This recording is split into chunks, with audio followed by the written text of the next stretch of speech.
সমস্ত দর্শক বন্ধুকে সুমিত শাস্ত্রী নমস্কার। কালকে গণেশ চতুর্থী। আমি লাস্ট দুটো ভিডিওতে কোন নক্ষত্র কোন গণেশের সঙ্গে যুক্ত অ্যাসোসিয়েটেড আমি শেয়ার করেছিলাম। আজকে তার লাস্ট পার্টটা। তো আমরা জানি অনেক আগে সম্প্রদায় ছিল, শৈবাইট সম্প্রদায় ছিল, বৈষ্ণবাইট সম্প্রদায় তো আছে, গণপতি সম্প্রদায় ছিল। গণ মানে তো একটা গোষ্ঠীকে বোঝায়, পতি তাদের যে দেবতা, যে প্রধান।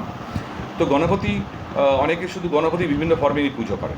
যেটা আমার বলা উদ্দেশ্য যে মূলা নক্ষত্রে যাদের জন্ম তাদের কোন গণপতি সংকট হরণ করবে, সেটা হচ্ছে উর্দণ্ড গণপতি। যদি পূর্বসরা নক্ষত্রে জন্ম হয় তাহলে ঋণমোচনা গণপতি। উত্তরাসরা নক্ষত্রে জন্ম যাদের তাদের দণ্ডী গণপতি। যাদের শ্রবণা নক্ষত্রে জন্ম দ্বিমুখী গণপতি।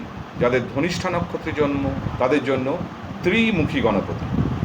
যাদের শতভিষা নক্ষত্রে জন্ম তাদের সিংহ গণপতি। যাদের পূর্ব ভাদ্রপদা নক্ষত্রে জন্ম তাদের জন্য যোগা গণপতি। উত্তরা ভাদ্রপদ নক্ষত্রে যাদের জন্ম তাদের দুর্গা গণপতি। এবং রেবতী নক্ষত্রে যাদের জন্ম তাদের সংকটহর গণপতি। তো এই কোন নক্ষত্রের জন্য কোন গণপতিকে স্মরণ করা যেতে পারে, কোন গণপতিকে পুজো করা যেতে পারে, সেই গণপতির ওম গং গণপতয়ে নমঃ এমনিতে গণপতির মন্ত্র। তাছাড়া ওম ঋণমোচনা গণপতয়ে নমঃ এইভাবে মন্ত্রটা করা যেতে পারে। নমস্কার।